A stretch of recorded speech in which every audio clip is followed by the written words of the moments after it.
Hello everyone, my name is Mitz. Here we are back of Higurashi When They Cry.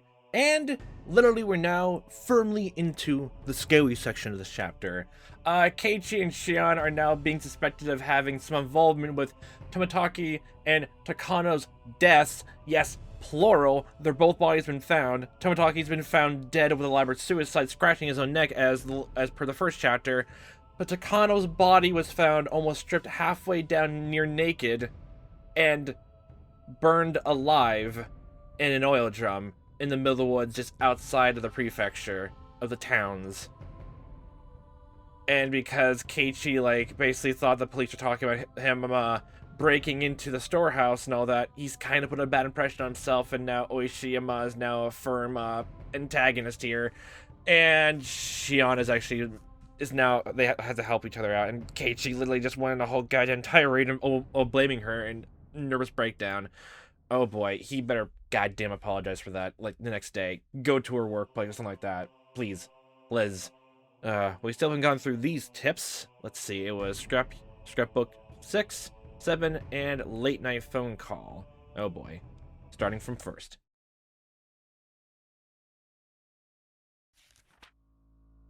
The significance of Watanagashi. Watanagashi, a festival of hunting for sacrifices and feasting on them. While the festival itself is remarkable, it has come to be considered a form of entertainment as well. Perhaps it was because of the disparity between being both an egregious act and a form of entertainment that the perpetrators began to believe themselves transcendent. Yeah. However, I found some very interesting literature that appears to raise questions about the explanation. As with most oral traditions, it is not easily swallowed, but does mention a few things that spark my interest. According to this literature, even the residents of Onigafuchi village felt fear towards this ritual. Huh. Women and children would grow pale and tremble, and those of weak constitution would vomit, but it's said that the feast, like dissection, was an obligatory viewing. This is an extremely curious tale. Until now, I thought the residents of Onigafuchi village were fascinated by the Watanagashi ritual. So there's definitely more credence to him it also being a power play to get everyone else in line then. They look down on those vulgar, barbaric humans, cut them open like fish, and by eating them, they reaffirm their own holiness. At least, that's what I thought. However, what the villagers gained from this ritual is not fascination, but fear, then that would mean the ritual meant something entirely different. Oh. There's a possibility that the executions were meant as warnings, encouraging the villagers to strictly follow religious precepts created by those with power for their own convenience. Onigafuchi village has been effectively ruled over by 3 old families, called the Three Families. Without investigating the 3 families, I probably won't get any closer to the truth of Onigafuchi village.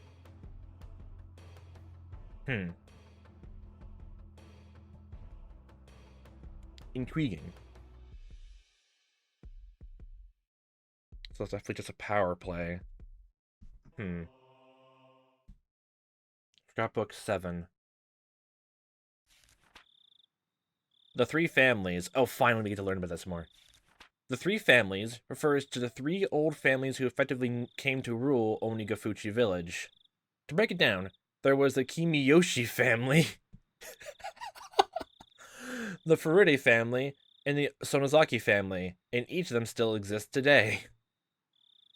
Man, we're learning a lot about Rika in this chapter, at least in, in indirect ways. Man, now I'm just more curious of Sadako every passing second now. Every passing second. Kimiyoshi, though, of course. Though they don't have as much control as they did in the remote past, they still hold considerable influence today. The 3 families are considered by legend to be those in whom the blood of the swamp demons runs the thickest. The Kimiyoshi family. The Kimiyoshi family appears to have held great power as the head of the 3 families, but doesn't have that kind of leadership today. The current mayor of the village, Kichiro Kimiyoshi, is from this family. Oh. The fact that the members of the Kimiyoshi family are elected as mayor every generation is thought to be a remnant of the old system. Of course, as no rival candidates appear, it doesn't change the fact that the Kimiyoshi family holds the mayoral office even though popular elections in the post-war era. The Furude family. The center of the village is faith since ancient times. The Furude clan has guarded the sole shrine dedicated to Oyashiro-sama. Yeah, and like both the priest and the wife died. Maybe some more significance to it then. They were worshipped as the only people to represent the voice of Oyashiro-sama for a long while. The family branched off after the war and lost most of its power, and now consists of only the main house. The main house, as well, presently consists of only one daughter, Rika Furude, so lineage may end in this generation.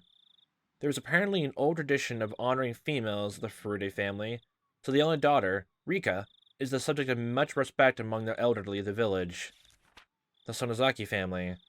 It's said that this family had a certain police-like role of protecting the religious precepts of Onikafuchi village. Of the three families, the relatively weak position can be seen from me putting them here last. Of course, today, the Sonozaki family is flourishing, and the state of affairs among the three families has completely reversed. Even now, one could say that they are now in control of Hinamizawa. The three families conferring with each other is similar to the old way. The current head of the Sonozaki family, Oryo, essentially decides all the goings-on in the village by herself. Is that Mion's grandmother? I guess until they mention it's like I guess, Shion and Mion's mom, I'm just gonna assume it's her grandma. Just the sound of it. Especially since, Mion's like having all the pressure put on her about that, and Shion's to be more lax, at the very least. And, oh yeah, still, I'm, learning that I'm, growing up in I guess, a crime syndicate, Yakuza place. Yes. A lot of stress. A lot of stressors. And getting reminded again of that guy with the sprite with the skull ties. Pretty cool, but also intimidating. Very much so. Very much so. Okay, and lastly, late night phone call.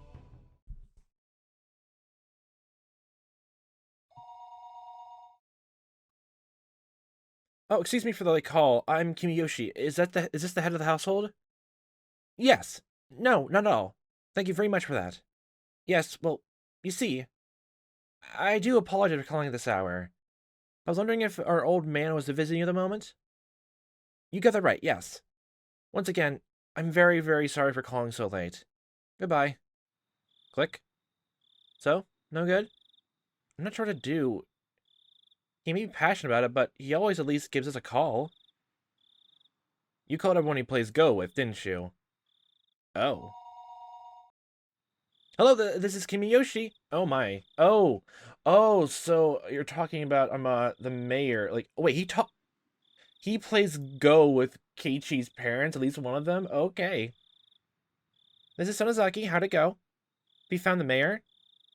Oh, is the mayor actually missing? Oh boy. Oh, Mian-chan, I called everyone I can think of, but I came up with nothing. We can't find him.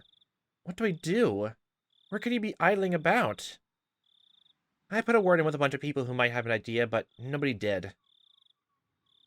I asked Nana about it, and she said we should get the men of the village together to search for him. At this hour? I mean, it's not like he's definitely gone missing.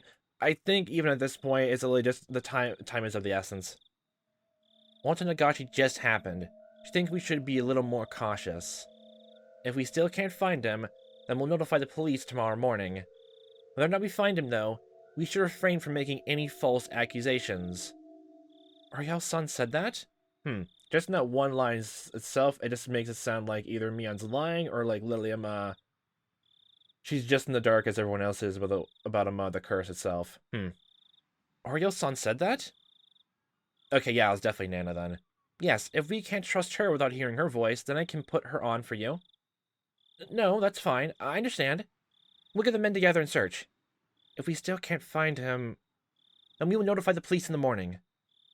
She'll leave it to you to organize the men, but I'll be there as well, as Nana's representative. Thank you. I'll get everyone together immediately. Thanks. I'll talk to you later.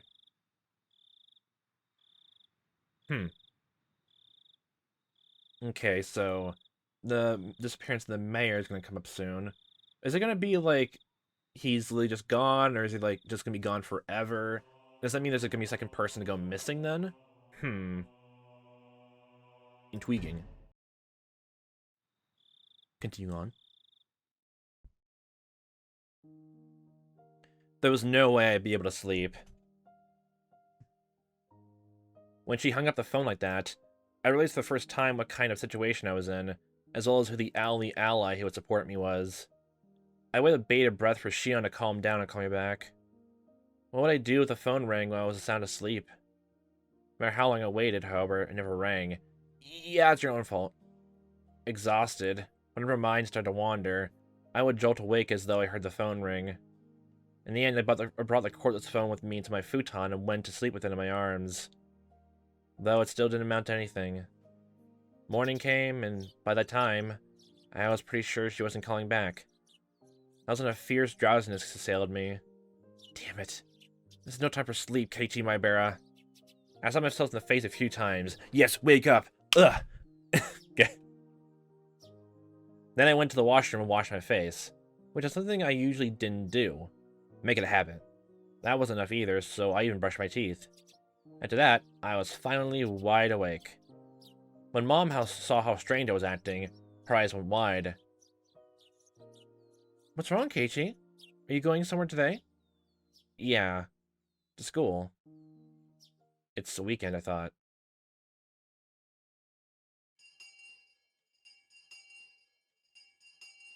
Hmm? Keiichi-kun, you don't look so good today. Do you have a cold? Oh my gosh, everyone's getting a cold now. I'm not sick, I just didn't get much sleep. Again. If my space sounds start talking nonsense, just humor me. Oh, I wonder what kind of nonsense you'll say, I wonder. Now I'm looking forward to it, huh? I felt utterly shattered. I still hadn't picked myself up this morning. And for precisely that reason, Reina's honest smile was a sight for sore eyes. Yo, what's up, Kei-chan? Reina? Good morning. What? Mi-chan, you look like you didn't get much sleep either. Mion had gone home early yesterday with a hangover, but she didn't look too good this morning either. Yeah, the search. Her usual cheerfulness is completely buried in shadow. Yeah. I went to bed at, like, 3. I'm a little tired. 3? Like, right after yesterday? Hey, now, you can't keep staying up that late. You probably read the first volume of manga, thought it was interesting, then read the entire series, didn't you? Look, there's many gains where I literally just decided to, like other visual novels where I just like, I'll just give this a quick cursory look. I'll watch like someone go through the first chapter, then get hooked, then go through like literally the entirety of it all in one single night, and then don't get sleep until much later until I absolutely finish it. Fixation, obsession, there. Okay, it's relatable. I understand. I've done that before. I definitely haven't, even though I just said that I did. Definitely not. I joked, trying to shake off my sleepiness. I was trying to be considerate. However, neither Mia nor Reina smiled. In fact, they didn't even pay attention. Listen to me. Reina's expression immediately darkened. What? Wait, is it about the mayor? He still hasn't been found?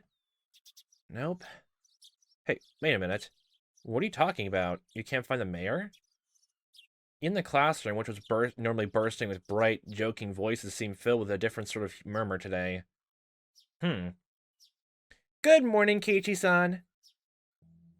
Have you heard? Looks like something terrible has happened. I don't really know this mayor person, but he's an old guy, right? I like how we're now actually, like, we're in a sort of, like, pathway of, like, literally people are actually sort of talking about it now. Couldn't he just be wandering around, senile? The mayor's certainly not senile. He's a sprightly man who can teach both calligraphy and swordsmanship. Oh, so he can defend himself. He probably got lost somewhere like me. Get rid of the habit, please. For your own sake. Oh, I lost Rika, Storm. Oh, I want to take you home with me. This is not the time for that. Getting lost is only cute, because children like Rika-chan can do it. A worn-out old man getting lost isn't moe in the slightest. For some people. When my mind entertained dumb thoughts like that, our teacher arrived. Everyone rushed to their seats, tripping in the way. Hello. Good morning, everyone. Good morning! The class greeting was normal, but The atmosphere in the room was heavy. Some of you may have already heard, but last night, despite the late hour, the mayor never came home. Is there anyone here who saw the mayor yesterday? One or two hands went up. In the silence, they told her about having seen him. None of it seemed to be valid information, however, and everyone began whispering amongst themselves. If anyone has seen the mayor, please tell an adult about it, all right? Now then, let's begin class. After that, the same old lessons began. What's 2 plus 2?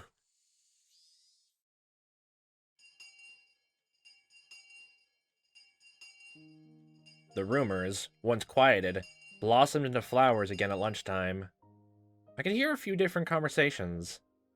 They were mostly related to the mayor's disappearance. Summing them all up, I came up with this. Yesterday evening, the mayor went to a meeting in the Shrine's Assembly Hall. The meeting ended as the sun had finally fully set, and everyone left. The Elder's house was a bit far from the center of Hinamizawa. It was already late, and Hinamizawa doesn't have a lot of lights outside. Nobody saw the mayor after the meeting. Wait, it was like, there's no street lights or anything like that. It's just pitch black out there? Okay. Nobody saw the mayor after the meeting. However, because he would have been hungry, he wouldn't have taken any side trips. He would have gone straight home. However, no matter how long his family waited, he never returned. Some thought there might have been an accident. They left no stone unturned. They searched from the irrigation channels to the water wells, even in the rice paddies. They didn't find him. Of course, there was a limit to how far they could search in the middle of the night. The police were going to wait for daylight, then the young men of the town helped search. If after all that they still didn't find him, they're apparently even going to be looking in the mountains.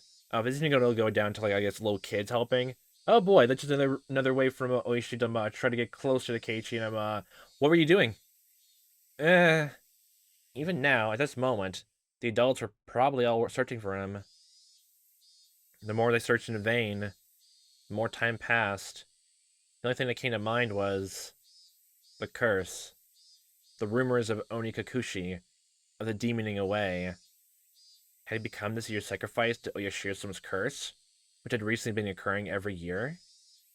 That scary possibility, which everybody thought about but nobody could say aloud, was slowly but surely spreading throughout the village. Was he demoned away, and offered as a sacrifice to quell Oyashiro-sama's anger? My classmates were whispering to each other, but the curse didn't happen this year. There shouldn't have been any sacrifices. On the other hand, I knew. The curse did happen again this year, and there were 2 people that died. This may sound strange, but I hadn't exactly thought the Elder would be the one to go missing.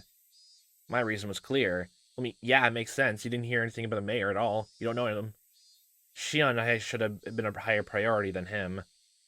The 4 of us were thieves that broke the taboo and set foot into the sacred ritual storehouse. If Tomitake-san and Takano-san had suffered mysterious deaths, then it should have been my and Shion's turn next. And probably is just literally just Tomitake and Takano were, like, I guess, some targets from the very beginning. And literally just no matter what happened in the storehouse or what they did that night, they were always going to be picked off. Something they did in the past, or like what they were doing, anything like that. Maybe it's something to do with Takano, like, searching very much more into old rituals and like that, getting closer to something, actually. Maybe. We're getting a lot of scrapbook notes. This time should have been Shion and me, huh? I laughed painfully to myself. What were you talking about, Keiichi? I yelled at Shion over the phone that I didn't want to end up in such a terrifying situation, but now that someone other than me had disappeared, I can only think that I should have been the first to go. Onigafuchi, the bottomless swamp, said to have been the place where they drowned sacrifices long ago. Yeah, I just realized, like, I glossed over it when going through that tip again, but that actually is goddamn terrifying to me. Like, I'm, just slowly drowning and being submerged into the, I guess, the mud, or just some watery grave, just waiting and slowly just seeing your own death happening over the course of hours, being tied, you can't really do anything about it, then it's goes up to your feet, your knees, your waist, your chest, your neck, to your head, then past your nose where you can't breathe anymore.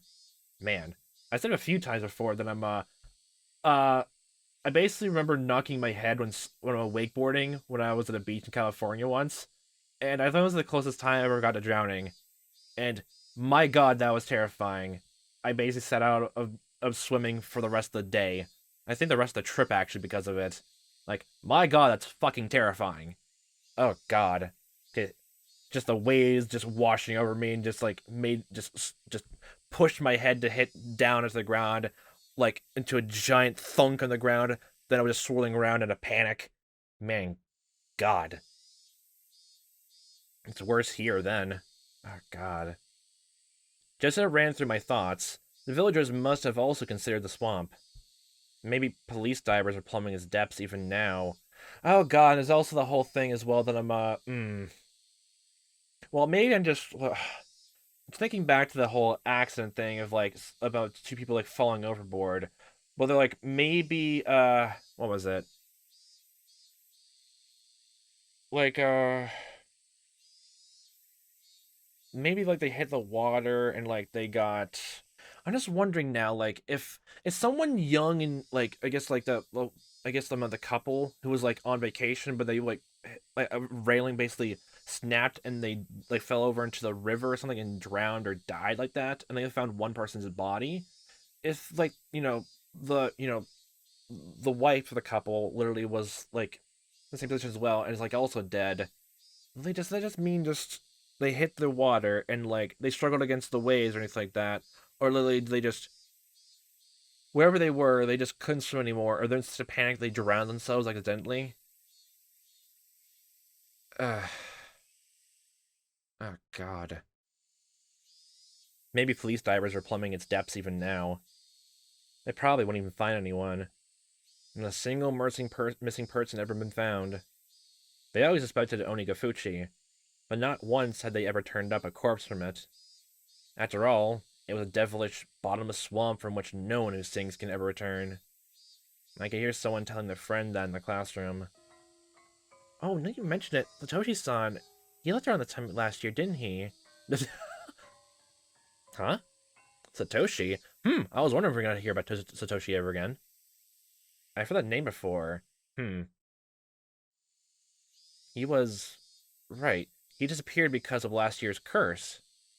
My conversation was happening in the seat next to me. So you hear it clearly. Is it from those two kids? Can we search the whole village like this for Satoshi-san too? We didn't find him either. Hmm. What did we decide that was? A demoning away, right? Yeah. I heard he withdrew all his savings and ran away from home. Someone from the police said there was someone who saw him get on the bullet train at Nagoya Station. Ran away, huh? I wasn't that interested in the reason, which seemed understandable in this case. If like he really did take money out and just ran away, huh? Everyone else who disappeared had their own reasons too. Either it was still on the run because they were criminals, or they were a corpse that couldn't be found. Hmm. It just still feels weird, even if like literally every year at the exact same time someone dies, whether it's like from either curses reason or like selfish, just like murder reason or just like self-defense or just like that kind of stuff, and then someone goes missing, whether just from a criminal fleeing the crime, someone just run away because of all the stress happening in their life, or literally just someone committing suicide or all that. It's weird. It's not like any of them suddenly disappeared into thin air for no reason. Technically, the mayor did unless they find him again. But they disappeared. Someone disappeared whenever the curse took a life, as if by design. Fate's ledger and all that. Ugh. They may have had various understandable reasons, but they still disappeared. From that point of view, it really might have been a demoning away this time. The mayor's disappearance was the first such incident without a clear reason behind it. Of course, coming to that realization didn't help to resolve anything. Hi, back away. It looks like I messed up the seasoning today. Sorry. Normally Reina's lunch would have been devoured immediately, but today there was still a ton left. That wasn't because Reina's lunch didn't taste good or anything, though. That isn't the case. Your lunch today is as delicious as always. Seneko dips her chopsticks into Reina's bento box and pulls bits of food out from one another. Yes, delicious indeed. Today in particular, in fact. Nom nom. Oh, you know those are pumpkin croquettes, right? Are you okay? Uh, yes. If it's your pumpkin, that's delicious. I was gonna say, if you're allergic, then oh my god. Does Sadako dislike pumpkin? Well, regardless, she forced herself to smile and shoved more into her mouth. Mm. Everyone knew. Nobody's lunch tasted very good today. Sadako kept shoveling it down, repeating her remark on how good it was. I don't think you're ever gonna become a food critic, Sadako. If it's that good, then I guess I gotta have some too. Sadako's gonna eat it all if we let her. It's just so good. So I would certainly like it if Keiichi-san were to eat some as well. Well, sometimes I have to show my adult generosity, right? Okay, don't hold back on my account. Eat for the enough for the both of us today. She really, really hated pumpkin, didn't she? My god. Made it a little more touching to see Sadako's own brand of generosity. I would say just like you saying like that was just kind of cruel, actually. I grabbed her head and started stroking it. Sadako, in a somewhat exaggerated fashion, was bowling, tears streaming down her face. No way. You'll never grow up if you give away such good food. Reina, you eat too. I only have leftover vegetable stew. It tastes great after having sat overnight. Yeah! The daikon radish has such a pretty color going through it. It looks delicious. I guess we'll have some then. Reina reached out with the chopsticks. At last, the usual lunchtime atmosphere began to return. That was only at our desks, however. The dark tales of Oyashiro-sama's curse, which had reoccurred for 5 years in a row, didn't cease. No class remained stuck in this somber mood. Oyashiro-sama's curse had happened for 5 years straight. Everyone had wanted the previous year to be the last. What was Oyashiro-sama's curse, anyway? They were going to build a dam in Hinamizawa. The people building it were bad, so they were cursed. I would admit that much. Still, the dam project was frozen years ago, wasn't it? So why was the curse stubbornly persisting? I hit myself in the cheeks to perk myself back up. Everyone was trying so hard to brighten the mood. I can go straight back to thinking of a curse like that. I forced the grim story out of my head. Driving Oyashiro-sama's curse in my thoughts is actually a good idea. In the end, that meant I would also be driving away the most terrifying thought of all. That could be the curse's next target. If no one else has been reported missing, then I guess there's that thing. I mean, isn't it always been a case of at least like one person going missing and just at least one person dying though? But still, the housewife murder thing. Then someone mentioning him. It was the couple, the housewife there, or I mean, I'm probably just confusing the guardrail one of two, two lovers just like falling over into a swamp or something like that. Mion's taking a while, hasn't she? How long does it take to wash your hands? Mion had said she was going to wash her hands and left, and she hadn't come back yet. She's probably taking a little afternoon nap somewhere. I think she was up pretty late last night looking for the mayor, after all. I smiled wryly and let out a sigh. Today was no good. However much we tried to lighten the mood, things always came back to the mayor. It was just a no good day. I had just transferred here recently, so the shock of a curse happening 5 years running was an unimaginably big one. Maybe I do need to appreciate that. When Michan was really little, the mayor would always spoil her. When she was going through her prankster phase, he loved her like his own daughter. Oh. She told me that often. I see.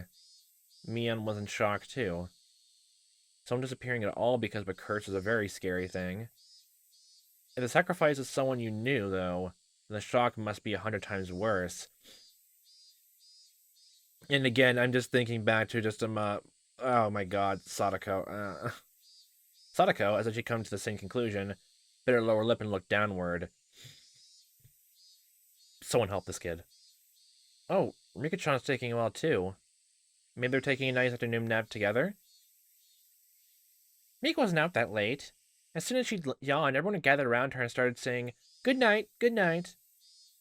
Now that she mentioned it, There were a lot of old people rubbing their prayer beads in fervent gratitude towards Rikichan during the festival, too. An image of the indulgent elderly came to mind. Had Rikichan discovered a way to get herself to be pampered like that? Or is it really just the whole three families thing, which you don't know yet, Keiichi? Is there a reason the old people treat Rikichan like an idol? Is she their ideal image of a granddaughter or something? I don't know anything about that. But I want to see Rikichan yawning. Oh, it's probably all like, oh, I want to take her home. I don't personally think it's that cute. It's more of a gua, and she opens her mouth really wide so you see the back of her throat. Rikichan's giant yawn, oh. Okay. Reina is handy at times like these. I finally managed a heartfelt laugh. Oh, right. I'm on day duty today, aren't I? Day duty? Oh, for cleaning, or? I need to go water the flower garden. The garden is right outside the teacher's lounge, too, so they can immediately tell if you don't do it right. You didn't water properly. You're drowning it. You're starving it. I think Sadako-chan is cute, not only Rika-chan. Giant yawn. Can't breathe. Okay, let go of her, please. Aww. I got a glimpse. It was so cute. Sadako-chan, you're so cute too. I'm gonna take you home. Reina was strangling Sadako. I don't think that counts as yawning. It's a nice cry out for help. You know, Reina is... I can't say it out loud, but she's a notorious... Isn't she? Do I want to know what that is? Do I want to know? Do I actually want to know? Hearing Sadako make a weird noise like a chicken being strangled was kind of hilarious, and I couldn't help but laugh. At some point, the classroom erupted into laughter too. Oh, I see. The pain. It's funny. Maybe Reina was doing it on purpose. Just let me take you home, you! Strangling. Even if she wasn't, this nonsense is a welcome sight. Well, anyway. Let's go over to the flowers while I still have time. Slowly and quietly, lest I destroy the room's newfound peace, I left the classroom. The watering can was hanging up outside the kitchen. This building had originally been an all-male forestry service building, so there was apparently nothing so thoughtful as a garden here before. When they decided to have a school share the space, they built one there as a modest gesture of appreciation. But, well, the flower bed, it was a little longer than you expect. I mean, bigger? It went all around, like all the way the perimeter around the school, but I didn't see anything like that on the outside. It went all over the place. Oh, even to the ceiling, into the sky, into the heavens. It was so big, one would need to refill the watering can 5 or 6 times to get it all done. I see, that's why they get the kids to do it, because they don't want because the adults don't want to do it either. I see how it is. I see how it is. I was doing this together with a kid who was also, thankfully, on day duty today. Who was it? Okay, now. She was in lowest grade, though, and a full size smaller than even Rika-chan. I couldn't make a kid who would struggle just to lift a full watering can help me with this. If you're replacing day duty with someone who liked this sort of thing, they'd do it all for you. So it'd be cake. No point in blaming her. I give up. I'll just get started. Watering can in hand, just about to leave the building, the old man from the forestry office addressed me. Sonny, there's a vegetable garden behind the warehouse, right? It's all just about dried up. Water that too, would you? Oh, you mean that curry vegetable garden? If you don't do that one right, you're gonna be strangled by someone else, and by a stronger adult. You better get on it, before someone else goes missing. The one with potatoes and the carrots, and other things that are only ingredients for curry? It's definitely the personal garden of our curry-loving teacher, but making students responsible for its upkeep is getting them involved in her personal affairs. Yeah. I couldn't say it to his face, though. So I gave up and decided to carry out my day duties. Like the usual. The sunlight out front was strong. I don't see the garden extending all the way around the building. I don't see it. I don't see it. The great chorus of cicadas was strongly underlining how nothing was different today than yesterday. The cries of the victims are being sent, are trying to talk to you every single day, but you don't heed their calls. You don't heed them. They're crying out for help. When do they not cry? I passed by the classroom. I don't know how it happened, but Rain and Sadako were in the middle of a huge melee. Ah, yes, pool noodle time. My first thought, the best sword weapon to use. While I was gone, the kids had arranged all the desks in a circle, forming a ring, while everyone was cheering them on. Oh, I see. They're just making an underground boxing ring. Okay, I see. I get it. Yeah, that's how it should be. When school ended, we would need to return to reality, where talk of the elders' disappearance would once again be all over the place. I wanted everyone to forget about everything and have fun, just like yesterday, if only while they were at school. In that sense, Sadako's whirling elbow and Reina's backwards flying spin kick made for a pleasant sight. Even if, as a result, they flipped over my desk, have fun putting your stuff back together. How's my pencil box? I spent so much money on them, allowance. I spent so much time in the arcade and the tickets and all that just to get it. You broke it. I'll just let it happen today. Only. No one should disrespect the pencil box. I set to work, hastily watering everything, wanting nothing more than to be done as soon as possible. That should do about it. No sooner I thought that than I remembered that I had to water a teacher's curry vegetable garden too. That's such a pain. I have a feeling that it would come back to bite me if I don't. Yes. I gave up, filled the can with water again, and headed behind the warehouse. This was a place the students didn't like to go to. It was always damp here. You couldn't discard the possibility of slugs and pill bugs being around. So when I ran across her in a place like that, I was surprised. Whoa! Oh, it's Rika-chan. Don't scare me like that. She was just standing there like a puppet, devoid of life.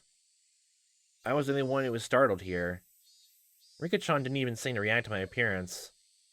Rika-chan? Finally, she noticed me. Oh. Her expression was clearly abnormal. There was red in her eyes, stained with tears and dirt. There were blades of grass stuck in her hair, too. Her clothes looked as though she'd fallen to the ground. Oh. Rika-chan? Are you hurt? Did you fall? No, that isn't it. She said in the brightest voice she could manage as she rubbed her eyes. She didn't look anywhere near normal, though. What happened? You weren't sleeping in the storehouse roof and then fell off or anything, did you? Don't worry about me. Last thing I want to ask you, Keiichi. Hi. Rika-chan walked over and clung to me. At first I thought she was playing a trick on me. Eventually, however, I realized it was so they wouldn't run from the question she was about to ask. I shuddered. What do you want from me? She looked straight into my eyes. Her upturned eyes bored right into me. It was as though they were trying to pull the answer out of my own eyes, without actually asking me the question. It was scary, to avert my eyes from hers. Hi. Keiichi? Did you do something bad the night of the festival? My body got a jolt from its very core. Rika-chan, who was clinging to me, might have felt my shiver. Don't worry about it. I didn't break into your storehouse filled with all those dangerous-looking ritual tools. Dangerous ritual tools? Nothing. You didn't hear anything. A nervous tingle crawled from my feet. After going up my back and freezing my entire body, it made its way into my brain. Keiichi, do you really not remember? My head began to throb. I don't understand anything. Mion asked me. Oishi-san asked me. Shion asked me. In her case, it makes more sense because of all that. And now Rika-chan was asking me. I don't understand why. Well, I guess the time makes a bit more sense why Mion does and Oishi does as well. But what, Rika, why? What did you notice? You were just busy doing your dance thing while we were doing that. What did the grown-ups tell you? We thought nobody knew about what we did last night, but in fact, everyone knew? They all knew, and they came to ask me. I mean, it's definitely not a weird thing that I'm the padlock for the storehouse just suddenly changed something weaker all of a sudden for no reason. I mean, it's weird. It's just weird.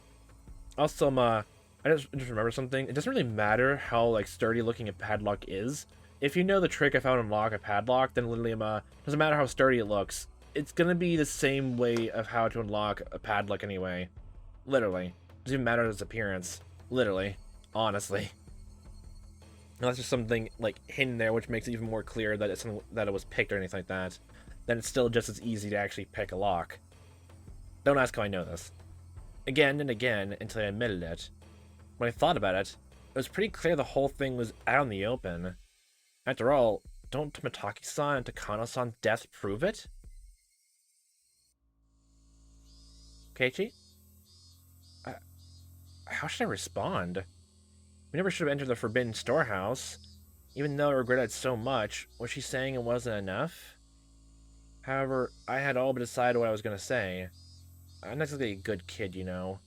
I've done lots of bad things, so I can't remember anything specific. Just like with all the others, I evaded the question. Rika-chan stared up with me with innocent eyes. I committed all sorts of crimes at the festival, but the one you're thinking of was definitely not one of them. Her eyes were so painful I had to look away. In a few moments of mutual silence, Rika-chan released me. I'm sorry for asking you something strange. Please forget about it, she said, smiling her usual smile. Why were you, like, not at lunch, though, and all that today? Then, tap, tap, tap, tap. She went running off, as nothing had happened. Well, they mentioned Amiya was, like, washing her hands and all that, but didn't they, like, I didn't think they mentioned anything about Rika not being in the room. Huh. As she retreated in silence, I could feel her accusing me. Rika-chan! If she didn't hear my voice, then I was going to give up. How about she heard it? Rika-chan swiveled around and waited for me to continue. I was the one who questions now. Still, asking any of them could just be a half-assed way of admitting what I did. Hey, Rika-chan? What is it? If everyone knows anyway, then I should be able to at least ask this, right? Why is everyone asking me about the night of the festival? In the evening, had I done something that wrong? I felt plenty sorry about it, and I only looked anyway. I didn't break anything or steal anything. Really. Still, Tomataki-san and Takano-san, they died so miserably. Since those two had come to such an end, there was obviously no way it would forgive only me.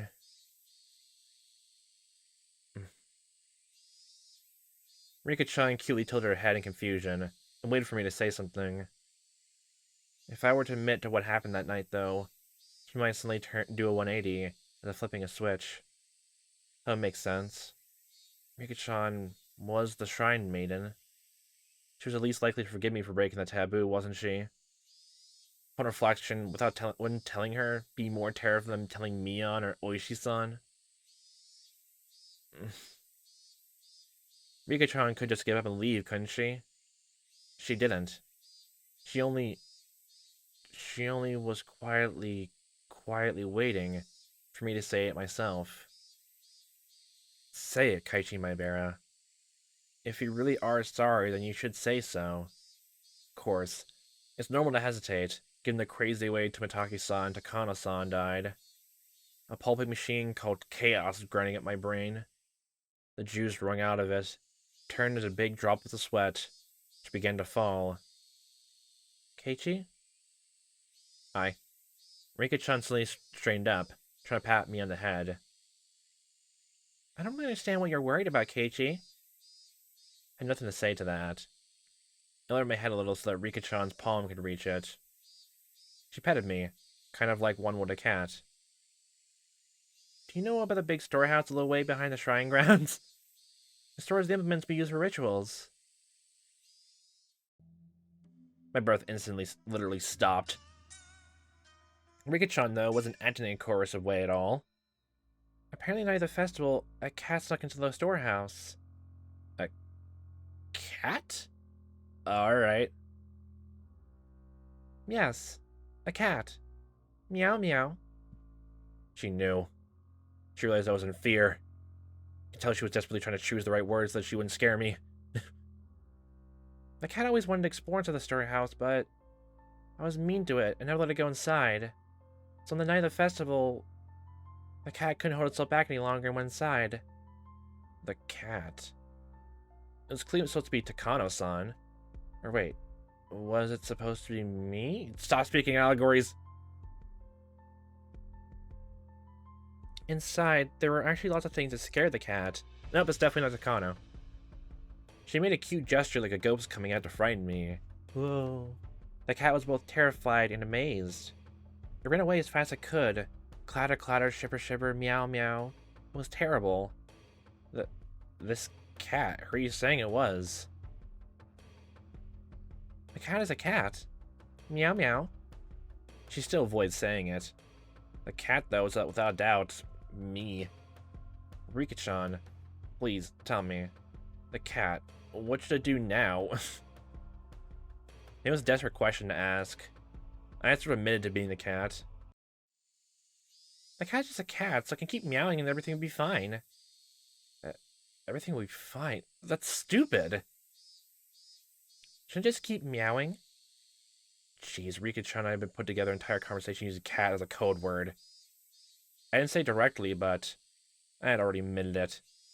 I didn't want to end up like those two. I didn't want to be a sacrifice like Shion said. That's what I thought, so I stubbornly remained silent. But now that's enough. I can't just keep meowing. We're going down to more code words. Who's the mouse situation? This cat and mouse game. The dog saw the cat, making mischief and sneaking inside. The dog. That's right. It was the dog. He's coming to the cat and trying to get it to say that's stuck inside. After I said that, Rika-chan's expression clouded over. She's trying to hide it, but I already noticed her eyes darkening. Rika-chan. This sounds frightening, so I spurred her on. It's gonna be funny if, like, Lily, she's actually just talking about a cat this whole time. At that point, Rika-chan grinned. It's alright. I'll protect the cat. Huh? I thought for a moment. I misheard those words. So dependable they were. The cat is really scared, so... But it really isn't all that bad. I think all the dogs are just misunderstanding. It's not all that bad? The cat's worrying too much. I'll do something about it for sure. Rika-chan will do something about it? I don't even know left from right at the moment. So Rika-chan didn't look all that dependable. It might be hard, but I'll do my best. Go for it! Yay! She clenched her fist and struck in the air. Rika-chan said that the cat can just keep on meowing. She said to leave it all to her. Is that really all it took to resolve this whole thing? Man, if only can communicate. Will you really be alright, Rika-chan? If I do my best, then something bad could happen to the dogs too. I had no idea what Rika-chan was talking about anymore. Look, you people started your code words and code names. You gotta lie in it, okay? No matter what. She'd been talking to me into the assumption that I was aware of certain things. So first I understood her. Around the middle, though, I stopped understanding anything. For one thing I didn't know was to not worry, and to leave it to her. Or you misunderstand the entirety of that thing. Rika-chan straightened up once again, patted me in the head, and smiled. I was so moved, that reassuring feeling that I couldn't help but start to cry. I'm sorry. The cat really was just a little bit of mischief. I didn't think any of this would. It's too much of a scaredy cat. That's why I should never have seen the storehouse. She was right. It was far too shocking for someone to see based on a little bit of interest alone. So they made it so difficult to look in the first place, wasn't it? It wasn't that difficult, really. Padlock. Yeah. A very cheap one. They literally changed it out, so yeah. Even if everyone is just going assumption it's it's easier to pick that lock. Yeah. Rika-chan, what will happen to the cat? To the cat that snuck in, well, that night I had heard Tomotaki-san and Takano-san's deaths were being kept a secret. Rika-chan might have not known about it. Tomotaki and Takano? I gave a sudden start the mention of the actual names. It's weird to do that at this point. You should forget about them. My spine froze again. Forget? Yes. It won't do you any good to remember those two, Keiichi. The more you think about it, the scarier you'll get. So you should forget about them as soon as possible. She said something so enormously terrifying without letting a smile on her face waver at all. I don't know where you heard about it from, but you should forget everything. Make your mind as clean as a scrubbed bubble bath. Forget? Rikichan, you know, don't you? You know how those two died. No matter how they died, it has nothing to do with you, Keiichi. Hopefully. Rika declared this in a flat voice. Nothing to do with me. So forget about it. The girl before me, she was innocent and lovable, even seemed trustworthy, but suddenly she took on another dimension. Don't get involved with their deaths. I'll help you, Keiichi.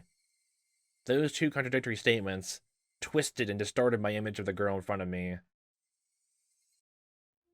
What about Shion? What happened to her? Might be dangerous to mention Shion's name, but I can stop myself from asking. She saw through anything anyway. There's nothing I was gonna fool or keep anything from her at this point. Younger than sister cats? Meow meow. We're just going through with like all this. Oh, one of us is gonna turn into a turtle. How slow paced all this is gonna be. Just say everyone's names at this point. She already knows. She knows everything. Just say everyone's names. Say the cat's names. Read the collars. Read the collars around their necks already. Yeah, the little sister cat. Mika-chan appeared to think about upon this for a moment. It was hard for me to endure even this momentary silence. The big sister cat is angry. Little sister cat did something bad, so she's really mad. The big sister cat? That can only mean Mion. My first question is, how exactly do you know they broke into the storehouse, though? I recall being questioned by her yesterday. Keiichi? The big sister cat is not in a good mood at all. I think we should leave her alone for a while. Not in a good mood. Those words sent a shiver through me. Neon was mad. She was mad that we entered the ritual storehouse. Let's stop having club from now on. Huh? Why? I think we should leave her alone. Okay. Rika-chan ended her sentence with such force that I couldn't say anything in response. Hey, Keiichi Maebara, don't disobey Rika-chan right now. She's the only one who said she'll help me right now. How about you go and apologize to Shion then, you goddamn idiot? I'll leave things to her, just as she said to. I mean, she even said that the cat should just keep meowing. I'll forget everything, like she said. I'll leave everything to her. I'll forget everything. About Takana-san and Toмотaki-san, and what I did that night. Hey, it's school times! Just then, we heard a bell far away, marking the end of our lunch break. Dang. I guess we should go back to class. Keiichi? And that she had noticed how miserable I was, about to leave everything to her and flee the scene. She called out to stop me. If misunderstanding dog comes to try and bite the cat, please tell me, okay? The misunderstanding dog. She put it in such a cute-sounding way, but the true meaning behind those words was an eerie one. Who is the misunderstanding dog? The dog that bit the mayor. What? I don't know why I did that. If I was gonna bite anyone, it would have been the trickster cat first. What the fuck? The flow of blood in my body felt like it completely stopped for a moment. Rika-chan admitted it. The sacrifice the terrible calamity. She admitted that if they were to happen again, it would be Shion or I. I didn't know what was true about the girl sitting before me. My suspicion gave way to fear, and nearly began to change into anger. Was she a savior who would protect me? Or a stranger trying to capture and kill me for the sake of a horrible tradition? I don't actually sense anything malicious against her. Honestly, just how she talks and all that. Like, she's speaking in coded language and not in a malicious way, honestly. I had no idea what was true. I'm sorry. My cat is already scared, and I just think to scare it even more. Yeah, see, they're saying in code again to do all that. I'm really sorry. She bowed so quickly it looked like her head had been pulled downward. Still, she was right. I was cowering. We're doing all this code work because there's cameras around the school. There's a microphone behind the shed inside of it. Oh my gosh, it was a whole elaborate setup. I can distinctly feel my body shaking violently. So when Rika-chan reached her hand out to pat me in the head, I pulled away without thinking. How dare you take away her one gimmick? Oh, I'm sorry. She made a very sad face, but I couldn't bring myself to put up my head for her again. I don't deserve pity. Oh god, it literally is going down that route. Please don't. Oh god, my heart will be destroyed. That day, Rika-chan said she wasn't feeling up for club activities, so she suggested we don't bother. There's always vetoes when someone doesn't feel up to it. Rain and the others seemed really disappointed. The big sister cat is not in a good mood. Oh my god, we're gonna do code words the rest of this chapter here. Oh boy, the rest of this like installment. Yay! I remembered Rika-chan's words. Quickly stole a glance at Mion's expression. If I forget the way she questioned me yesterday, though, her behavior was the same as it always was. Nothing is wrong at all. Yeah, nothing. Absolutely nothing.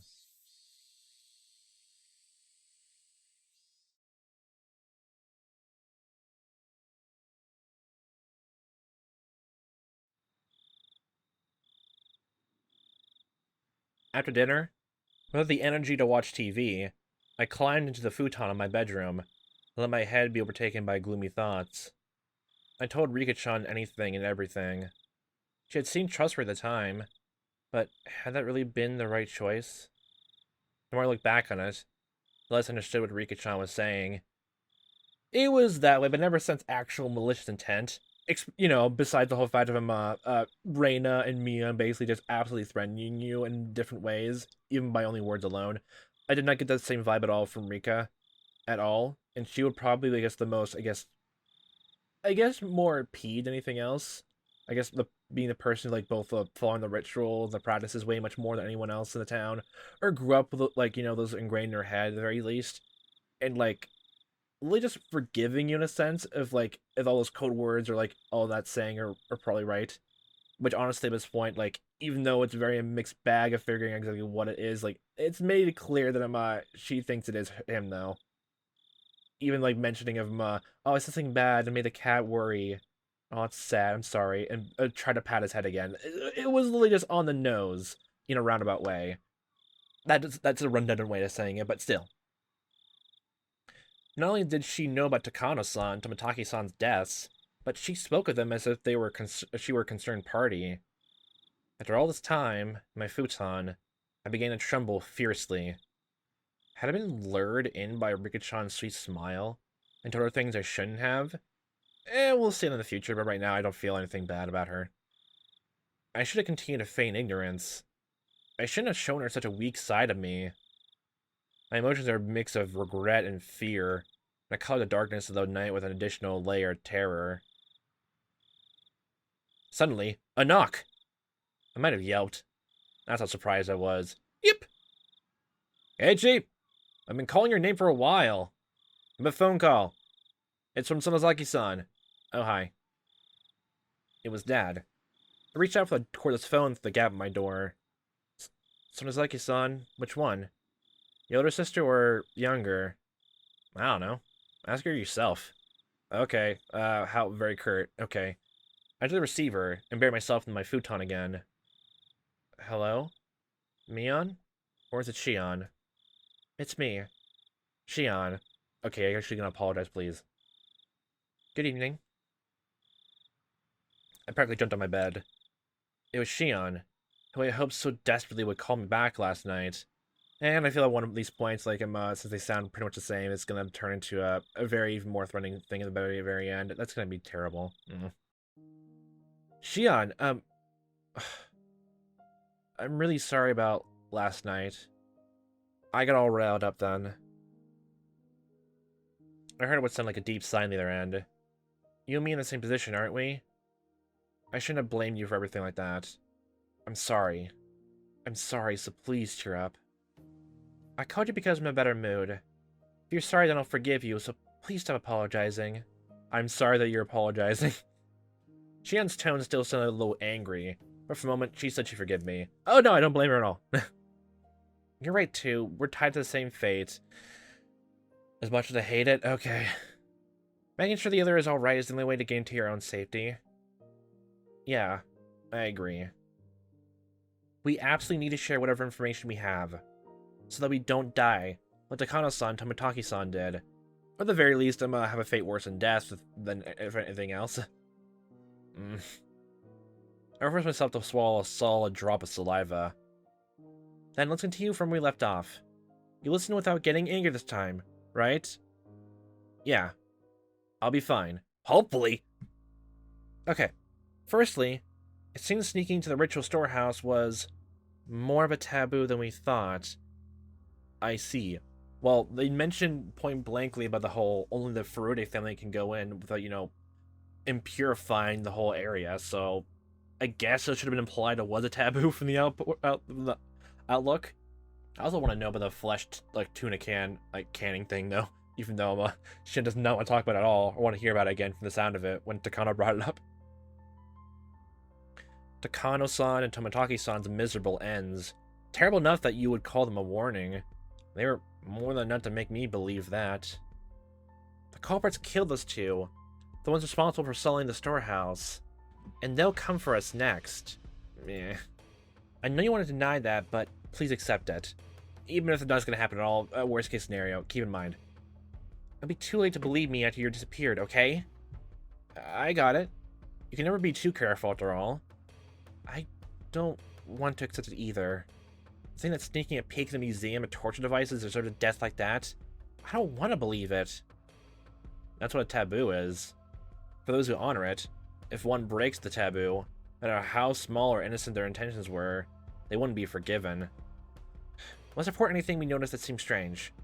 We connect all the tiny pieces that we have, then just maybe we'll find out who killed them. Or maybe even the truth behind the incidents of the previous years. We could find a key that will resolve everything. You're right. You're right about that. All I was doing was waiting in fear. But Shion already thought that far ahead. Look, she's reliable. She's good. Best character. Given how trustworthy she felt, I became embarrassed about how passive I was being.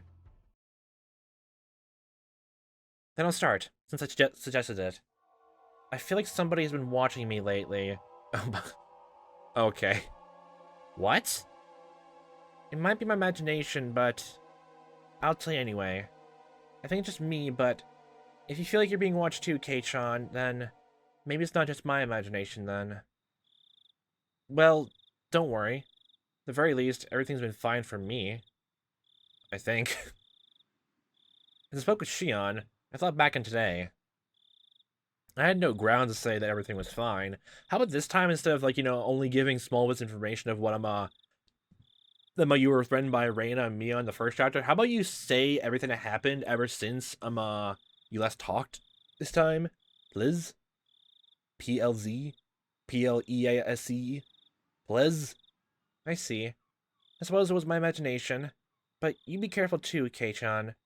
Be especially careful when you're by yourself in public. I'm in Okinomiya, so I won't be alone very often, but you live in Hinamizawa. There will be a lot of times you'll be alone. Please be extra careful. You're right. Yeah, I'll be careful.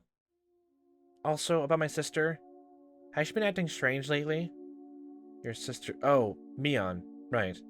What do you mean by acting strangely? Well, yesterday, she came to me and asked me where I was the night of Wantakanashi. What? She's asked me that too. The day before yesterday, I think. Mion asked me. I see. I told her I wasn't there. What did you say? I did the same thing. I just dodged the question. Both of us gave a quiet sigh of relief. Ever since the night of the festival, my sister has been acting strangely. We can't be too careful. Just be aware, okay? Bring the fact that you actually talk with Rika about this, Keiichi, please. Mia was acting strangely. Aside from her asking me about the night of Watanagashi, she hadn't seemed too out of the ordinary. At least from my point of view. Her twin sister, though, was saying she was acting weird. Maybe just a slight change that a stranger like me wouldn't be able to notice? Okay, Got it. I'll start being careful then. I'll always have Reina with me on my way back to school, so I shouldn't end up alone with Mion very often. Naive! Okay, well you don't know that, but still. Naive, you don't know! Please be careful. If there's anything that's bothering you, you can tell me. Alright.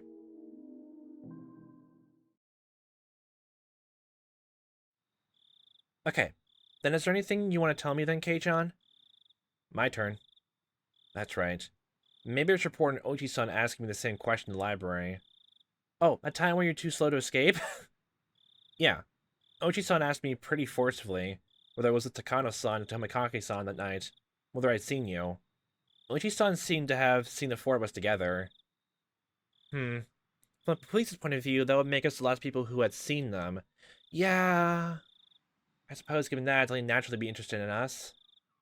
I evaded the questions then too, but that might have just made them more interested. There was no way I could have tricked that sly old fox Oishi-san. My troubled countenance would only have made him even more certain. Hey, Shion, since they're the police, shouldn't we just tell them? I mean, considering our situation, I think having them on our side would be a good thing.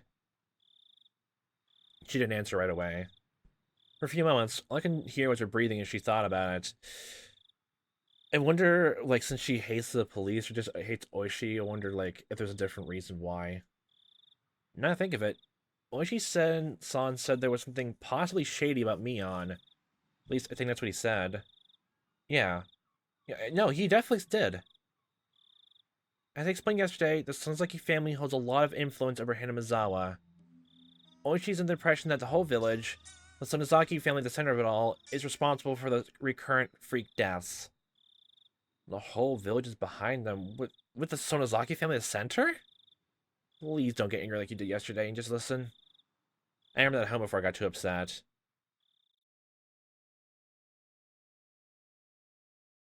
Yeah. Flashbacks. During this Hinamizawa Dam Wars, the priest who everyone was anticipating to lead the anti-dam movement acted as though he were unrelated, so the Sonozaki main house rose up to take charge. My sister told you about the battles that happened, right? Yeah. All the Hinamizawa got together and fought as one. They held protests, brought to court, and even appeared on TV. In reality, there were many things that happened that were far more extreme. On the surface, the Sonozaki main house is doing all sorts of legal things to oppose it, like killing people, money laundering, other Yakuza crime syndicate stuff. I don't know, I'm not part of it. They were acting illegally? For example, they would sneak into the construction site in the middle of the night and steal equipment, or break it, or put sugar cubes in the gasoline tanks of the construction vehicles. You know, actually think about it even more. Like, those people that attacked Keiichi at the end of Chapter 1 actually could have been, like, some Yakuza people as well. You know, since Mion was, like, you know, threatening him and all that. It honestly could have resulted in that, actually. Huh. But we learned about, I guess, the whole crime syndicate connection here. In this chapter.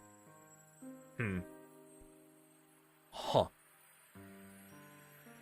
For example, they would sneak into the construction site in the middle of the night and steal equipment, or break it, or put sugar cubes in the gasoline tanks of the construction vehicles. Oh yeah, I've heard that trick before.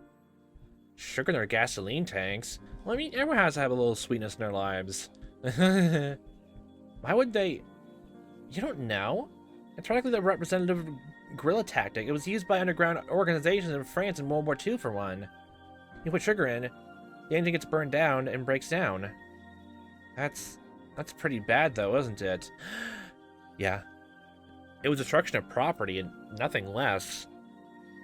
When beef with the guard at the construction facility, the family turned to attacking important construction personnel who worked there. Attacking. Okay. The government officials who had given permission for the construction, for example, received all kinds of threats. Not just people from the prefectural office, either. Apparently this reached as far as the Ministry of Construction. Huh. As far as I've heard, even kidnapped a child once. How far along did this go on? How darkly does this go? The Dam Wars. Oh my god. Kidnapped? Yes. The child of an important person in the Ministry of Construction who was in charge of Hinamizawa Dam got spirited away. Then one day, all of a sudden, he was rescued in Tokatsudo Mountains, which are upstream from Hinamizawa.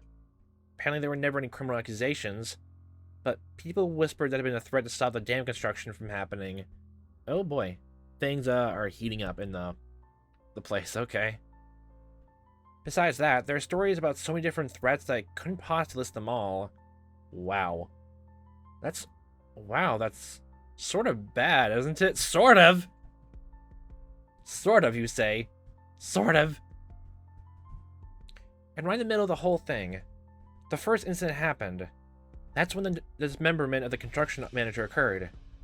People whispered that the Sonozaki family had bought out the principal offender, but of course, he fled. They still hadn't found him.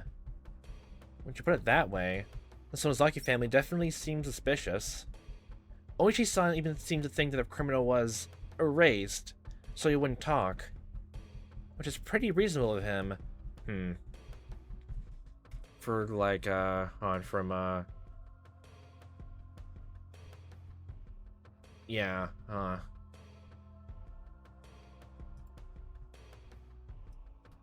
So that to make me think... So, like, oh, you're saying, like, he's like, the person who fled from the dismemberment case, but the main culprit there's, like, stolen arm was never found again. Like, they were captured by the Yakuza, like, your family, and, like, you know, either just taken away or, like, die by other means instead. That sounds like a main house is gonna do some really shady things behind the scenes, even though I'm related to them. Are you telling me to believe that? There are cases where, like, even family members, like, technically, like, they have no say of all that, like... Oh boy. Oh boy. It's a cutthroat, world. Are you telling me to believe that? The Sonozaki household, where Mion lives, has done all these terrible things? You're telling me to believe it? Didn't Oishi mention it was a crime syndicate, too? Even if you don't, Keiichi, the villagers do. When they oppose the dam in upright and lawful ways, the Sonozaki house did the dirty work for them. Everyone believes that they fought at the front, so they take the brunt of the criticism. So they're respected as sort of heroes of darkness. Yeah, Unity. I think I only really know one part of it, though. For example, the really bad stuff, like the kidnapping, I think only a handful of people even know about it, including Grandma. The Sonozaki family is secretive, after all. Secretive, huh? I guess it makes sense, and if, like, I guess that might be why Mion was, like, I guess, told, I guess, not to talk about the whole crimes in their whole totality. Makes sense. A family so unforthcoming that even Shion, who is related to them, doesn't know everything about them. The Sonozaki family. Unlike Shion, her older twin, Mion, was deeply involved with everything, and that was not a fun thought to entertain. My sister, though young, was the one who acted as the center of the illegal resistance movement. Mion was... What do you mean? Well, her dad is a big shot Yakuza. Even when she was little, my sister managed to subjugate a bunch of young street rats.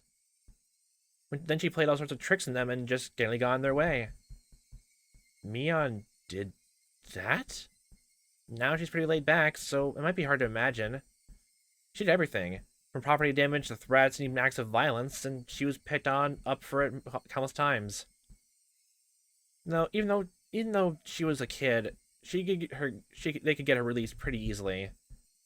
She learned that her age could be used as a weapon. It may have been indiscreet, but I couldn't help but chuckle dryly. She may be young, but she certainly still was Mion. Even back then, she had already been known for her craftiness. But then you started the whole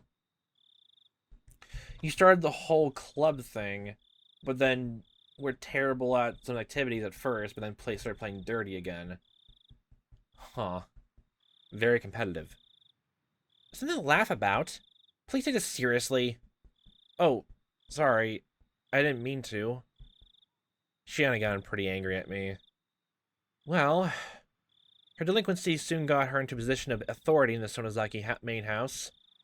It's not unthinkable that Oishi suspects them for the dismemberment incident, and the later ones too.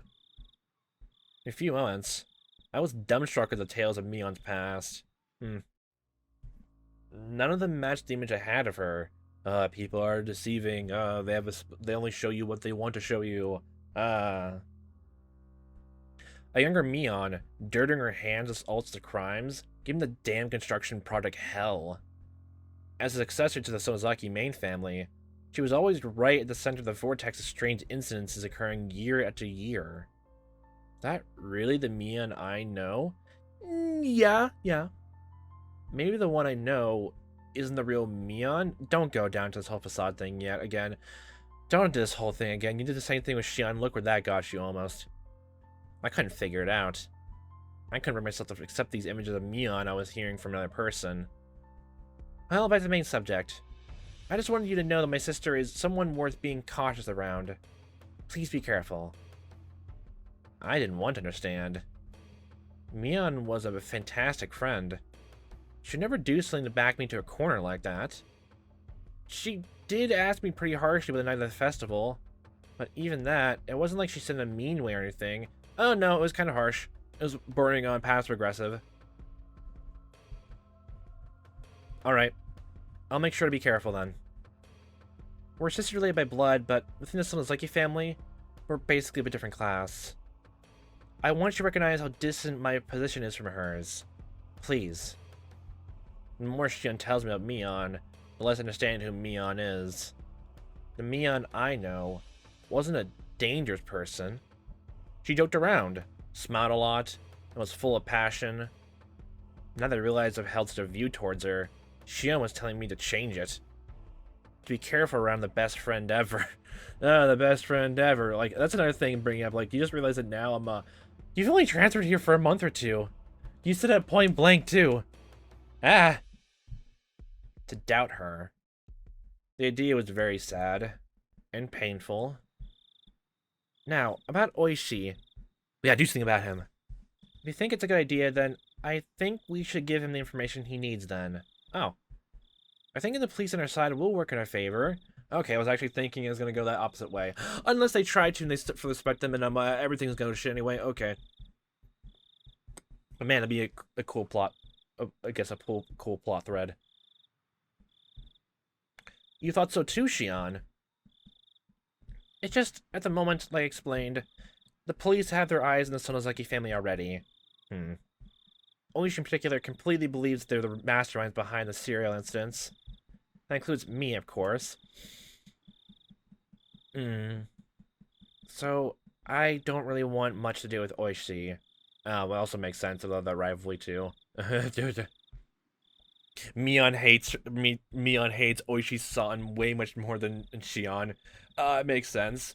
And then her, having that small delinquent streak back again, chapter 1, it all makes sense. Man, it's all coming together now. I see.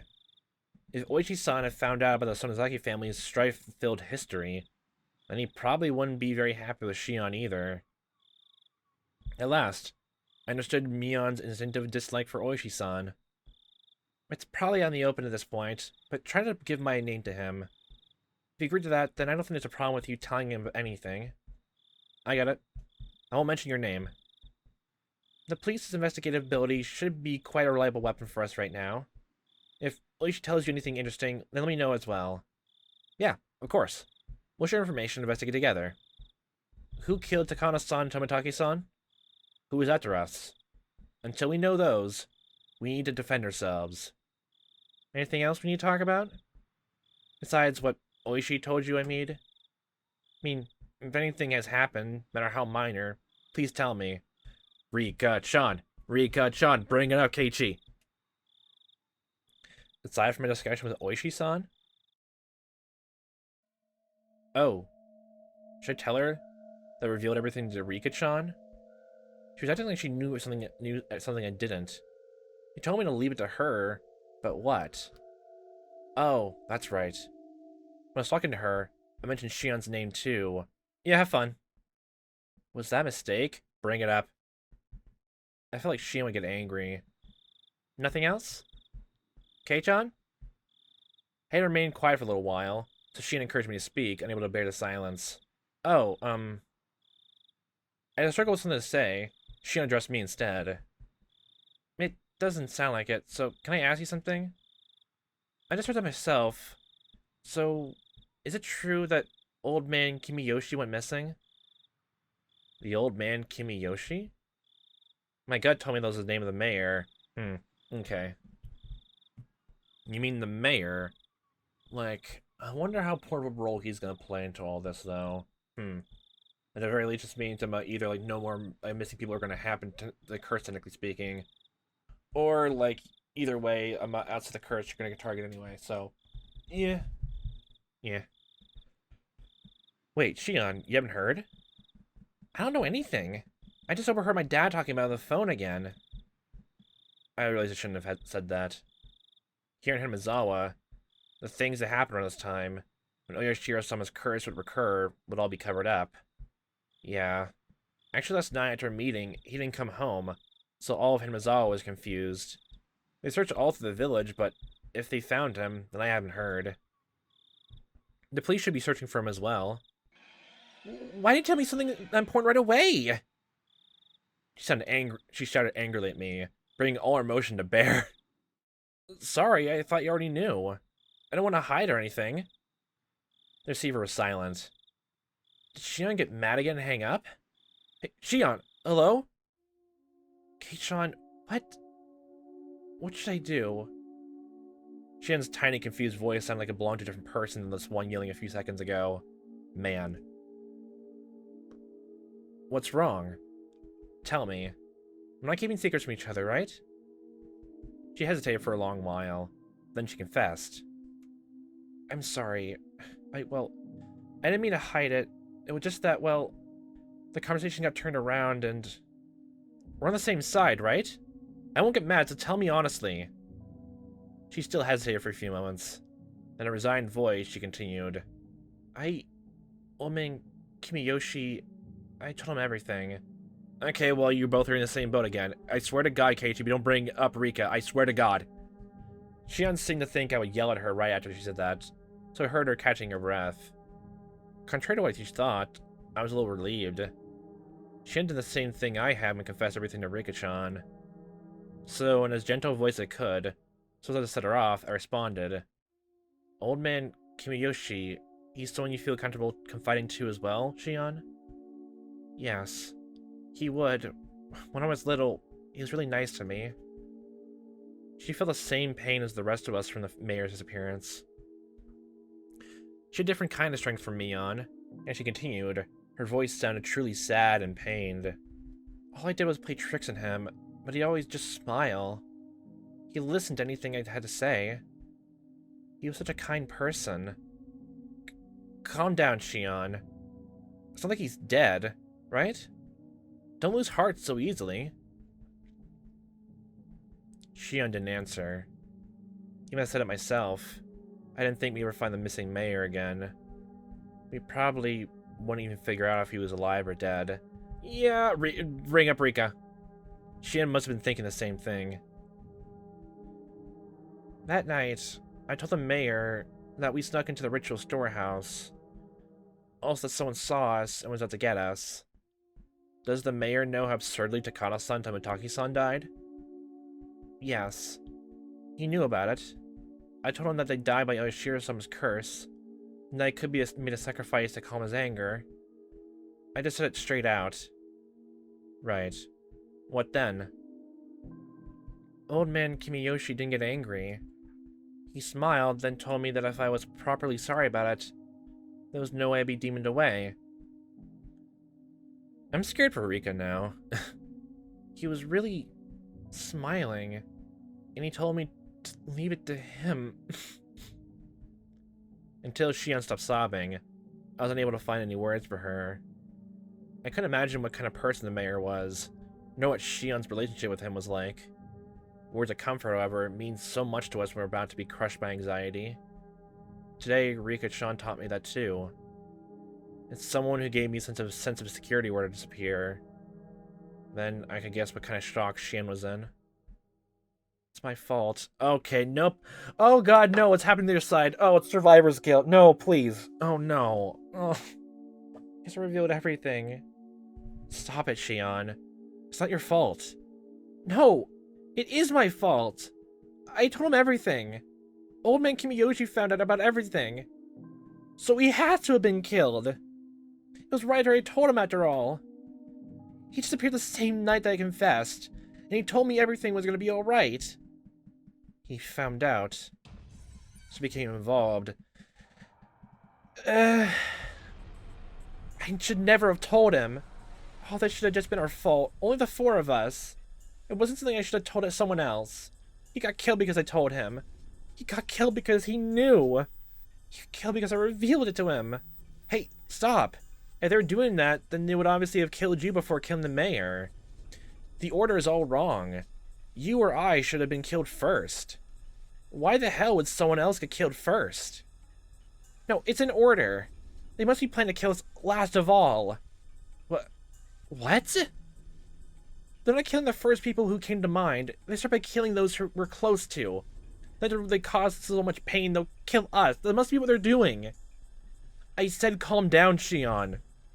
You're in shock. You're panicking. The mayor's disappearance has nothing to do with you. It's unconnected. It's not related to Takano-san and Tomotaki-san dying at all, either, I swear. The words came out as a scream, as I was shouting them myself. No, it is connected. Just has to be. I told him so he was killed. He got killed because he knew. I confessed it to him, so he got killed. She repeated the same thing as before, as though she were in a delirium. Despite my trying to console the crazed Shion, for some reason, the shadow of my feet began to freeze. From that shadow, a cold arm reached out, so cold it seemed like it would freeze my heart just by touching me, and grabbed my ankle. The heat generated by my body, the arm was absorbing it. It was a horrible chill. A freezing cold, numbingly frigid. It was an unavoidable chill of fear. Though I sympathized with Shion, I had been naive in thinking it was something only she had to worry about. In my head, Shion's eerie words repeated again and again. He was killed because I told him. He was killed because he found out. And you told her the day of the festival happened, before he left. And you got drunk, and at the very least, Mion got drunk. I confessed everything, so he was killed. Those words echoed through my head like a monotone mantra. And finally, those even repetitions took on meaning.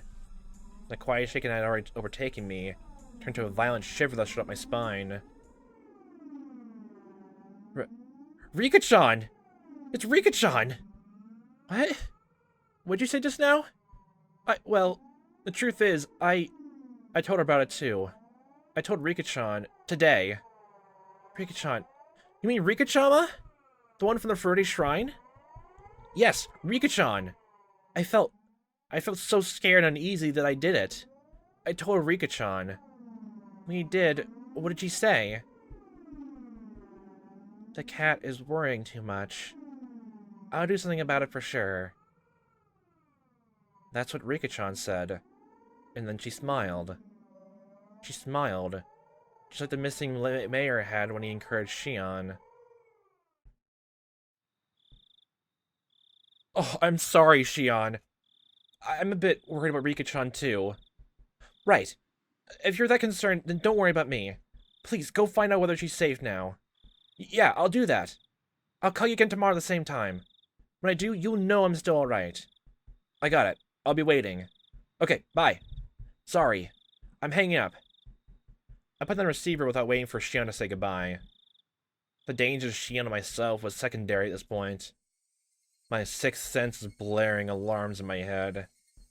I don't like this feeling. It's really bad. It's definitely bad. Damn it, please be safe. Do you even know where Rika lives by this point? How are you gonna find out? Are you gonna call Reina and ask her? Like her phone number and all that? Rika-chan!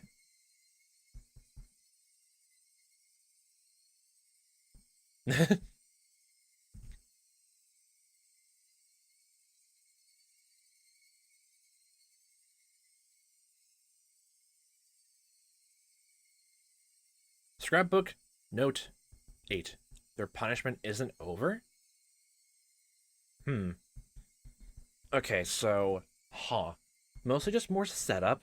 And now both the mayor was told about it and also died. Enrique-chan is also under threat of that as well. Oh boy. Okay.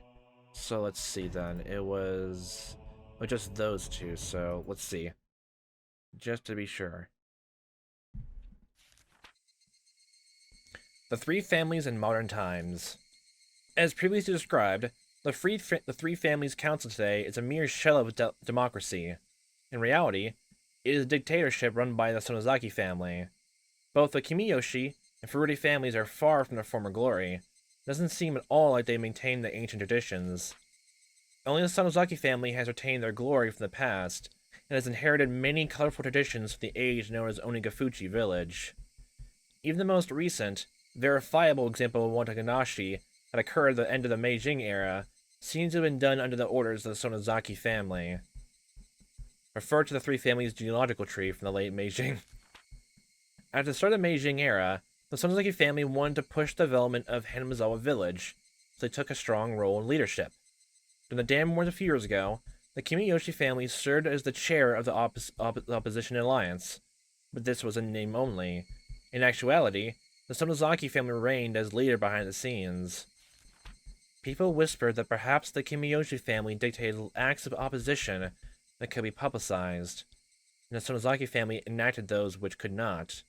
Even in Hinamizawa, they whispered the multitude of unsettling incidences that reported during the dam protests, such as the kidnapping of the famous head of the Ministry of Construction's son, had been carried out by the Sonozakis. Additionally, they said that perhaps the Sonozaki family's secret maneuvering was responsible for the serial freak death incidents that have continuously occurred in recent years as well. The serial freak death incidents are without a doubt the second coming of the traditional Wanta Nagashi. They must be enacting the Wanta Nagashi on the day of the original Wanta Ganashi, which was fallen to the level of an ordinary village festival, in order to remind the villagers of the holy laws of Onigafuchi village. It is safe to assert that exploring the Sonozaki family is the fastest route for researching it today. If I can expose the contents of Furuta Shrine's storehouse, I'd like to narrow my search target to the Sonozaki family next. The Sonozaki house is strictly guarded by security cameras in the premises, but thankfully, I became acquainted with the sisters, Mion, the next heir, and Shion. I want this to be a breakthrough I can connect to my next line of research. You recently just made this, like, after the festival? Like, at least helping at the festival, or, like, the day after? Oh, boy. Maybe that's one of the reasons why they were targeted, too, as well.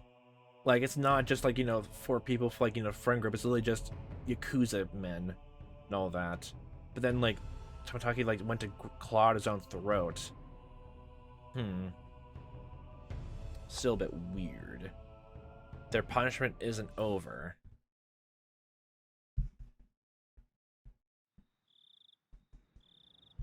No, don't worry about it. You see, when you order the Odin here, good noodles. For some reason, it ends up in the annual invoice for our gas contracts. What? Okay, next time I go to a restaurant, I'll order a steak and see if it comes up on my gas station receipt. So don't be shy and have another drink. The man, red-faced, waved his hand to say that he has enough, and disappeared into the brilliant neon lights in front of the station. Good much, John. If you're taking notes, the most modest people are the ones who live the longest. Is all that true?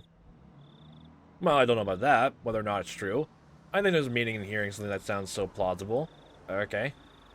Would something like that be a motive to go for the mayor? Oh my gosh, they put my steak order on my goddamn cash station receipt. The mayor has gotta pay. Good much, Sean. Here's what I always say. The motive only has to be enough for the person in question. You need to think about how different people value different things. Yeah, perspective and all that. Hey, bartender, give me their mug. Though we have been expressing the information, Totaki and Takano's deaths were already known throughout Hinamizawa. All the rumors point to them having incurred the wrath of Oyashiro-sama for setting foot in the Forbidden Temple, the storehouse for ritual implements. According to the rumors, there were two other people who went in there with them, Shion Sonozaki and Keiichi Maebara. People whispering in the shadows that these two would be cursed by Oyashiro-sama as well. Apparently, however, the responsibility didn't fall solely in the four trespassers' shoulders. Until last year, it was locked up tight, but this year it had been changed to a simpler lock. Hadn't that been what allowed thieves to enter so easily? Those are the rumors going around. So it was all a planned attempt to make the cursed thief appear. It was the curse's fault while trying to kill everyone else. I see. It's still weird exactly why they changed the padlock, though, by the very end, though. Like, the year of this, though. Have you seen Akuma-chan? I remember well. Had to go there for something quite a while back. Sorry, I don't really remember. It was locked up so tight it was scary. There were these real heavy bars holding it shut. There were bars on the door, and then they changed it just to a simple padlock. What? It'll seem as good as a bank vault. My god, why did they suddenly change the security just in time for something bad to happen? That seems too coincidental. This year, it was a simple, very simple and cheap padlock. The lone girl protecting the shrine, Rika Furude, disliked the heavy locks and consulted with the mayor, who had replaced with a simpler padlock. So then the mayor and Rika Furude showed the crime, then. So after the mayor, wouldn't Rika Furude be in danger next? There's a decent possibility. Kuma-chan, I want you to contact all the cars we have in Hinamizawa. Tell them to stick near the Furude shrine. Got it.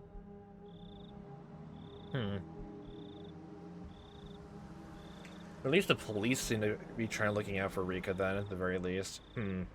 So instead of the other crimes happening, now this slowly is turning into a slight bit of connection happening with the shrine itself, or like by word of mouth, that people are in danger.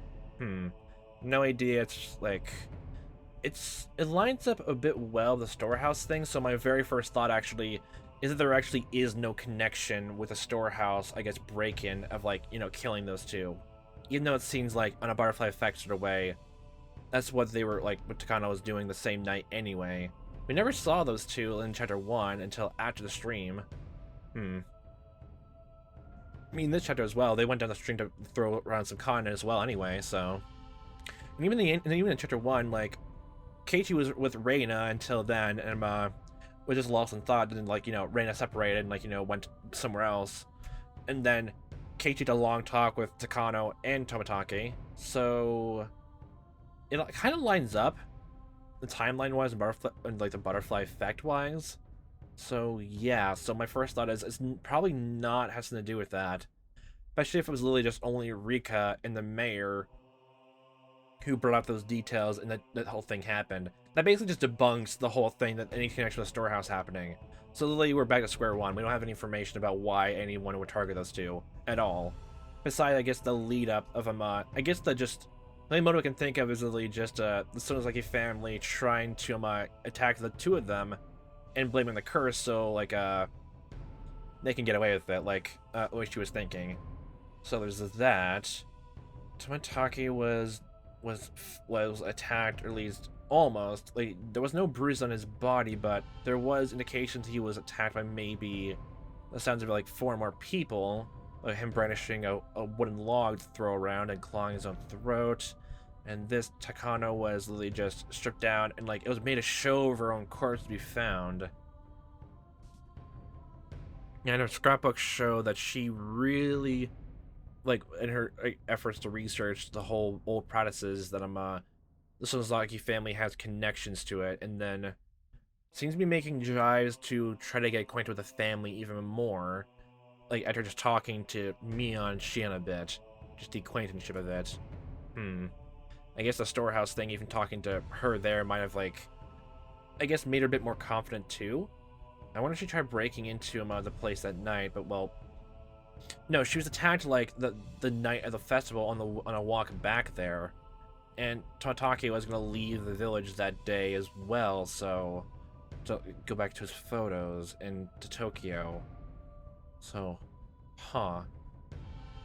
the only motive-wise there is now is really just, you know, this one's like a family. But of course it's not going to be that simple from the sound of it. Because we literally just got him with a bear. We don't know anything about anyone's family in the first game. really just having a bare overview and like small outline of everyone. Then to this chapter, which is slowly going down more to Mion's family. It was a bit more looking into Reina's, I guess like past as well, but that was more simplified down. Does that mean the further it goes along, like it's actually gonna get more complicated? I mean, of course it is, but like this is like Mion's family are going first, enter Reina, then Sadako, the face of the next chapter, so her family, and then Rika Furude. So like the whole Pratis is there, the Furude shrine, all that. It seems fitting to leave that off for, I guess, like I guess the last of the question arcs. It's gonna leave a lot of I guess intriguing questions, a lot of what W2F moments of like what is even happening, what's going on. It would make sense to leave it off of there, but yeah. Okay, so at least Keiichi and Shion made up a bit, like they calmed down a bit, and they now have a mission statement of like talking to Oishi about the storehouse thing again, and then about trying to find a way to help, like, I guess protect Rika also in her own way as well. I had no idea what she's planning to do though, because how does she plan to do that though? But then the dog that bit the mayor line. Does she technically know who it is, or is she just using code names of like, for, I guess, the catch-all from who the person was? I'm just gonna assume catch-all though because of the sound of it. Just yeah, she's gonna try doing her own investigation, and since she's, oh boy, I wonder if like she's getting prideful or well as a bit, since a lot of them the elders and the would revere her, and like wonder if she thinks like no one's gonna touch her in a weird way because she's also like an important family member, last lineage. Oh no, oh boyo. It's just weird thinking about it. Like, two of the friends in the group are literally people who are like, I guess, the most important families in the town, and the sounds of it, the other two, Sadako and Reina, are of like, I guess to put it, like, I don't know how to put in nicer terms, I guess, of a nobody family, or just normal citizens. Just in the sounds of what we know so far. One of those also just, then it makes sense why, like, I guess, like, maybe, like, the Furude family is also, like, the priest targeted for the disease thing. Especially if that syringe had anything to do with it. And then it's suicide note could have been forged or faked, or, like, literally put under pressure for the wife to write out entirely, and then never found her body then. Yeah, that can make sense. And I can also line up well with them, yeah, so it's like your family, like, I guess, like, mooting down on investigation of their crimes and all that, by making everything for the couples in the handrail incident, like, the handrail just fell off, they weren't pushed in or anything like that, and, like, they do everything power to make it seem like it was just an unfortunate accident at the time, and all the evidence that was suppressed it, whether it was, like, they were scrubbed away clean, or literally, the police found anything similar to it, they basically stamped down on it, not to let anyone in the police do that. Then it makes sense why Oshi would still be so adamant about it, and why there's so much pressure on as well. It's just that tip in the first chapter of Sonozaki's family coming in to just put pressure on the police, putting everything confidentially for really the whole outside world and everything. Yeah. Yeah, okay, it seems that we're mostly just in the wave of just seeing of like how this personal, I guess, drama plays out. Then that's really how this all is gonna be. Then just seeing how this dynamic plays out. Like I like the prospect of this dynamic with Keiichi and Shion actually is really intriguing to me. And all that. Yeah. I'm really curious how it goes down. Really am though. Man, I like, again, I still love that kind of plot trope. And just all that, just all that. Less literally, as I mentioned before, like Shion just is very just nice as well. She's also like, she kind of seems well suited to this as well, both like, you know, growing up in the Yakuza household as well, or at least have like, you know, small ties to it, and literally just have like, you know, ways of triggering and manipulating people and just having some acting chops and all that, which makes sense. Yeah, like making a lie and just like go down with it, or just do verbal games. It's nice. Nice. Keiichi, you gotta catch up, okay? If you want to be a man, you have to like strengthen your skills, strengthen everything. Go exercise more. Don't just start swinging a bat like random, like last time. No, strengthen your body and your mind, me son. Now go forth, from whence you came. Oh boy. But, at least we got time to lead us off here. Don't know exactly how things will proceed from here, besides, I guess, at some point, whether Keiichi's going to go to the police station, or next time, she's just going to appear out of nowhere, and just, Keiichi talks to him there, and starts, like, actually having a conversation there, or the police will just go down to him, I don't believe this sounds like your family. I guess, from one way, either side, we'll figure out how that goes for next time. So, hope a fun time watching as I am playing this. Hope we see me next time, what time that may be, and I'll hope a fantastic day.